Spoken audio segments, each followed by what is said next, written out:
This video was brought to you by the generosity of my supporters on Ko-fi. Thank you for supporting the channel.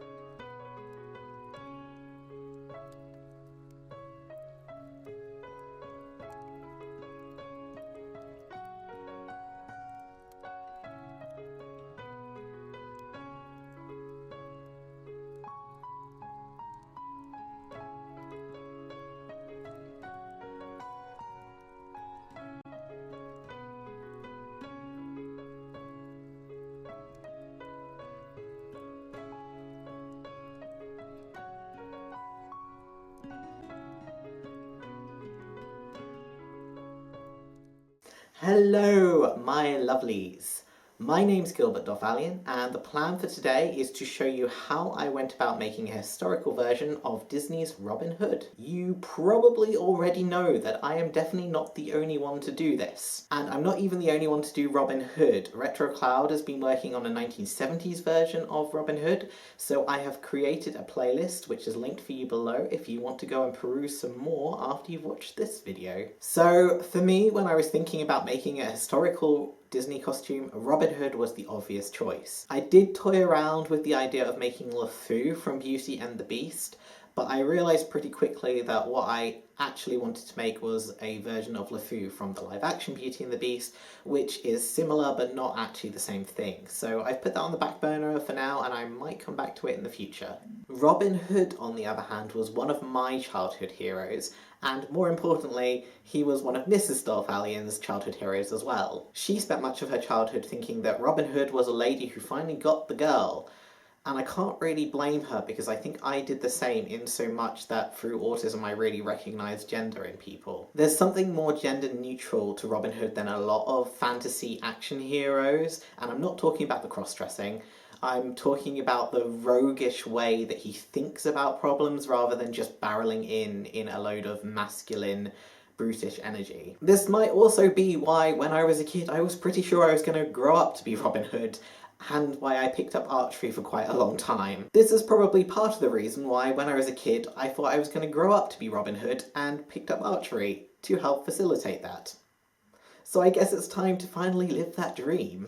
So to start, I needed to think about what time period I was going to take him from. I did a full video on my research process for historical designs that covers a bit of my process for Robin Hood specifically. I was considering doing a gender-swapped version for a while, but in the end settled on sticking to the rough period when the film is set of the late 12th and early 30th century, which favours long tunics in any case. To us, they can look similar, but men's tunics usually ended around the ankles and women's hit the floor. With that decided, I spent a long time looking at archers in manuscripts at the time, and eventually found one that I can't show you because it's copyright, but will be linked down below, in a manuscript called the Morgan Bible or the Crusader Bible from sometime around 1250. You might notice that that is not the early 30th century, so what made me change my mind on the date? Well, quite frankly, the fact that I could copy this costume directly and just adjust the colours to make it perfect for Robin Hood. Between the two layers, I could have the brown of his fur and the green of his shirt,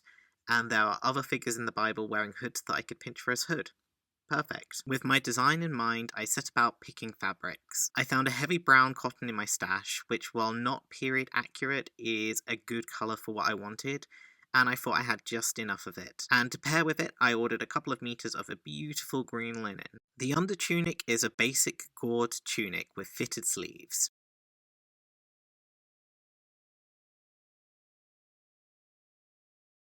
I started out by measuring under my arms and using that measurement to cut the main tunic pieces. I could have done one piece and not done a shoulder seam, but because of the width of me and my fabric, it worked out better to do two pieces, selvage to selvage, and seam in a shoulder seam. With my neck hole measured out via the tried and true method of cutting away until it fit over my head, the shoulder seams went in quickly.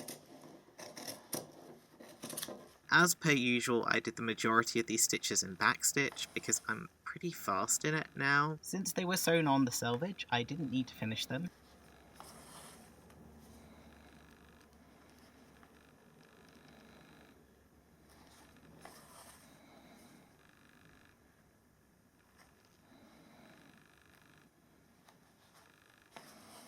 The collar was hemmed with a very fine double term hem, which was felled into place.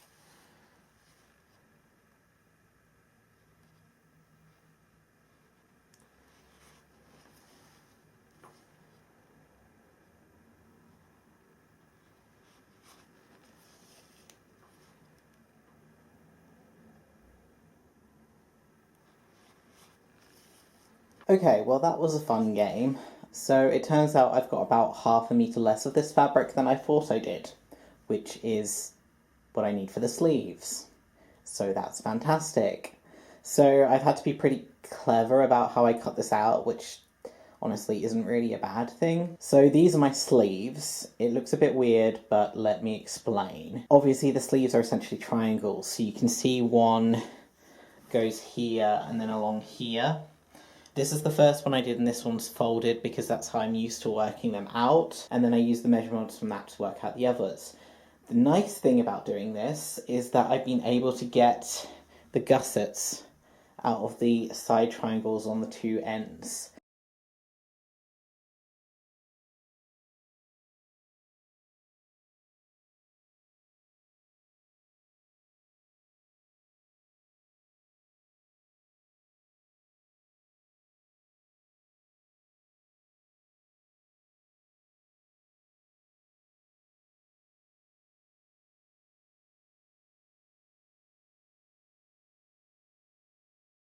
I'd sewed the gauze onto the sleeves,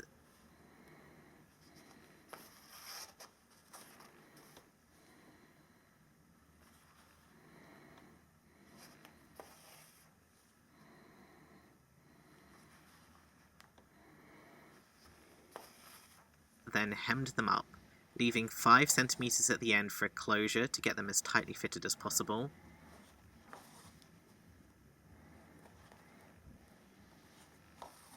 And then felled the seams open, including the gauze and the opening at the wrists, so that they were also properly finished. Okay, so the adventure for me to try and get the most out of this fabric continues. I have measured the length of it so that I know it's roughly the right length, and I've pinned in one sleeve so I can see how far up that goes. And then I have some actually good news for once. So this is my spare piece of fabric that's left over. It's about 90 centimeters square, and it actually fits from here to the bottom.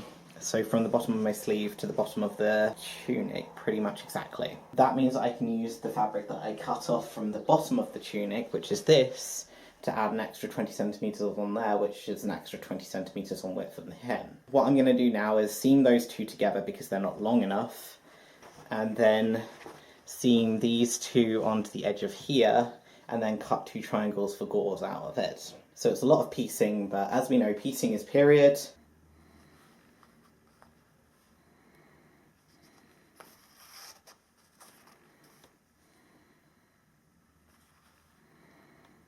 Okay, so I have squared off my new rectangle, marked off a centimetre on the side for the seam allowance for the gore that needs to be pieced, and I'm going to cut this in half, sew the gore together that needs to be sewn together, and then get that in. So that was a lot less stress than I was worried about. Also, my maths is so dodgy.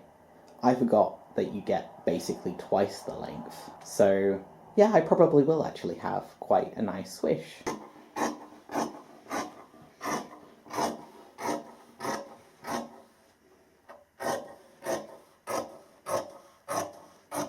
This is where I'm up to. I have pinned in the sleeve and the gore. So this is where the gore and the sleeve meet.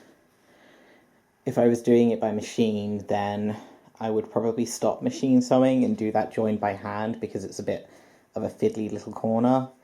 But since I'm doing it all by hand anyway, it's not the end of the world. I will just sew all the way up one side over this gap here to join them together, and then over and round the other side as well. Then once that's done, obviously it's felling again, pressing first and then felling. It's a lot of sewing because it's lots of long seams, but actually it's not a lot of work to do. If I was doing it by machine, it would take a day maybe. By hand sewing, those seams take 5 or 6 times as long depending on how I'm doing them, so that adds to the time, but certainly under a week.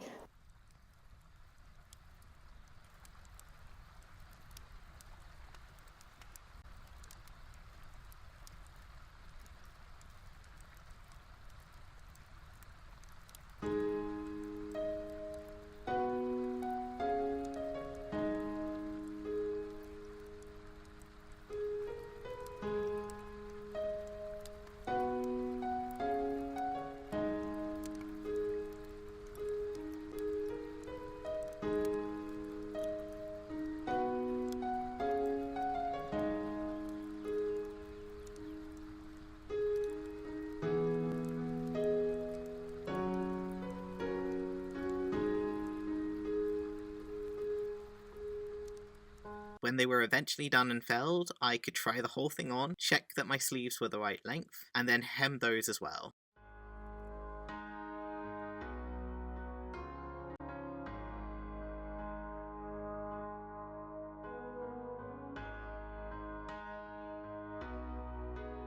The bottom hem was also finished using a narrow double fold hem again.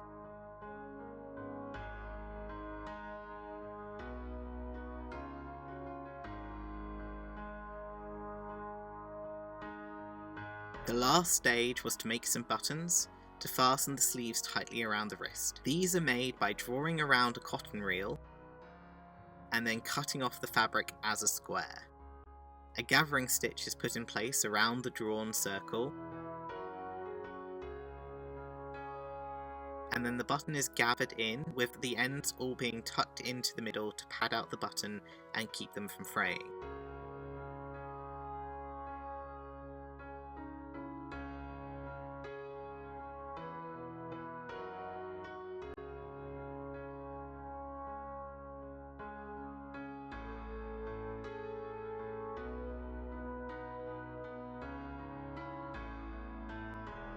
Then I just stitched around the edges until the button was secure, leaving a tail to fasten it to the sleeve.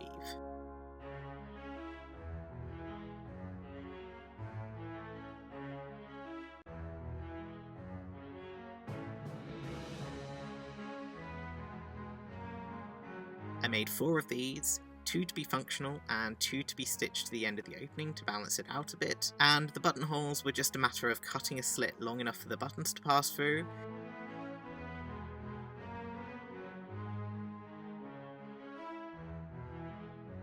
and then covering up the raw edges with a buttonhole stitch. I don't have any buttonhole silk, so these were done with embroidery cotton.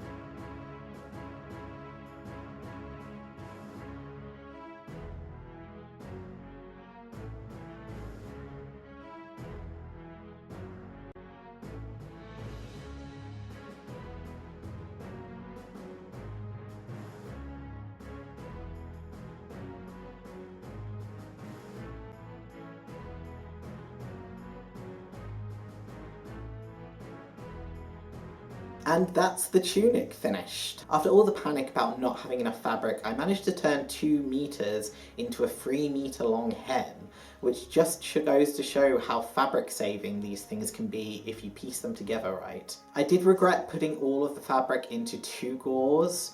I'm not sure if this is a modern way of looking at it, but it does end up with a very triangle-shaped tunic, so that's something I decided to switch up for the second part of this. The outer tunic took a little more research to get started on. I actually spent quite a long time hunting for other examples of it and what it might be called. Gardecorp seems to be the name that pops up in most of my searches, so that's what I'm sticking to. Goodness knows how you pronounce it though. They start popping up around this time and are worn by men and women for a while, before seeming to become a primarily feminine item of clothing. The manuscript I found shows them with quite fitted sleeves, but the majority of the examples I found had wider ones, and they can be longer or shorter. They're also mostly lined, which makes sense as they're an outer garment, but I didn't factor that in when I did my fabric shopping, and with the under tunic being so thick, I really didn't want that extra layer. So there are a number of inaccuracies on mine, but I went in knowing that.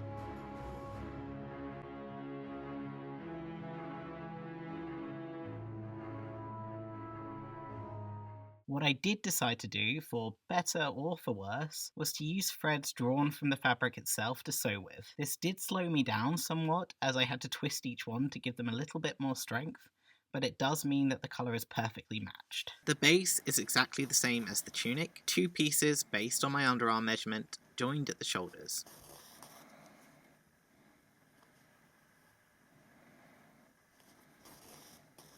For this one, I cut the neckline into a keyhole shape to closer match Robin Hood's tunic, so I finished it off with a blanket stitch around the corner and a bar stitch to stop it from pulling or tearing. Putting aside the fabric for the hood, the gauze came out of the remainder. Since I wanted 4 gauze this time, rather than splitting my fabric corner to corner, I folded it in half, marked the midpoint, and then drew a line up from each corner to make 4 triangles, one of which was cut in half. 2 of these were inserted under the arms, just like the undertunic, but for the other 2 I had to split the gardecorp first. It can be a bit fiddly inserting gauze into solid pieces, and I did have to use a bit of a blanket stitch again to finish off the edges, but with a bit of careful manoeuvring I managed to get them in safely.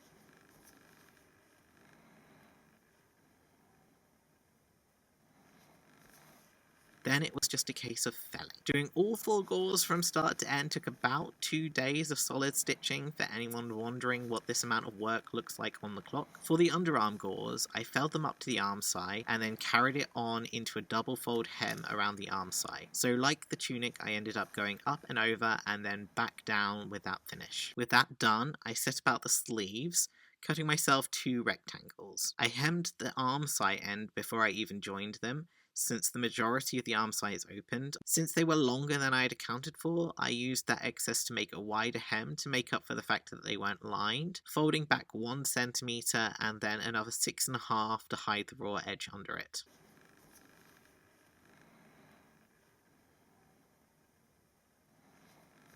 Once that was whip stitched into place, the last thing to do was to attach the sleeves to the tunic. Again, I had to do a bit of experimenting to figure out how long the seam between the sleeves and the body of the tunic should be. At 20 centimeters, I could slip my arm in and out of them, but it was a bit tricky, and I was worried about the strain that would put on the top of the gore. So I went for 15 centimeters, which gives me plenty of space to slip my arm in and out.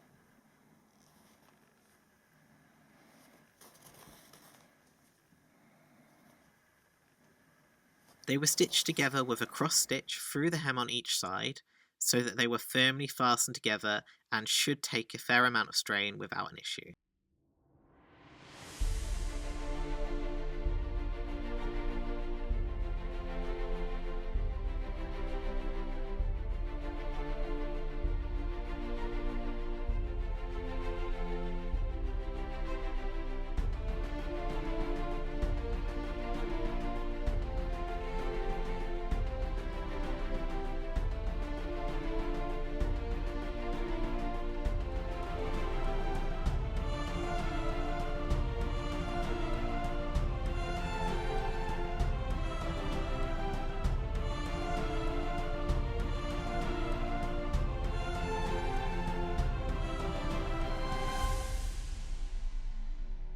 And so that's it. Well, that's it for the main garments anyway. This was actually my first go at gored tunics, and all of those long seams are actually kind of satisfying in one of those it takes forever kind of ways. Plus, I've always loved the look of green and brown together, so I reckon this is going to get quite a lot of wear outside of being the Disney reference that it is. I do know that I am never going to stop swishing around when I wear it. That's just inevitable. But obviously it's still missing something pretty essential for any Robin Hood character, which would be the hood.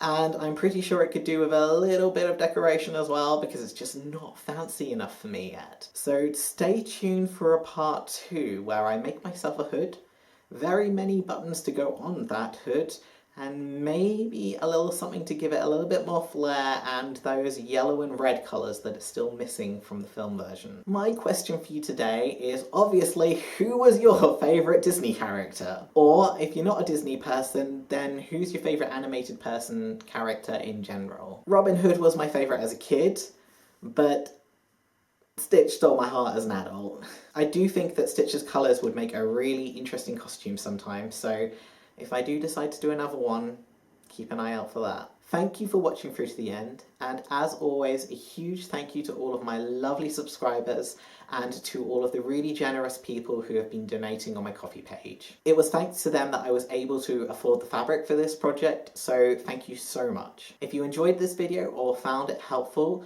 please think about giving me a like or subscribing if you're not already for more sewing and costume relating content, or if you can, donating to my Ko-fi page. You can find the link down below. Stay safe, stay sensible, and I shall see you again soon.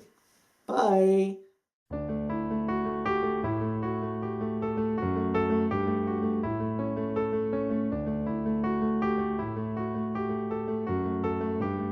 introducing to you the guy who doesn't wear things that are tight around the wrists and go over the top of the head very often. Both arms very trapped. Help.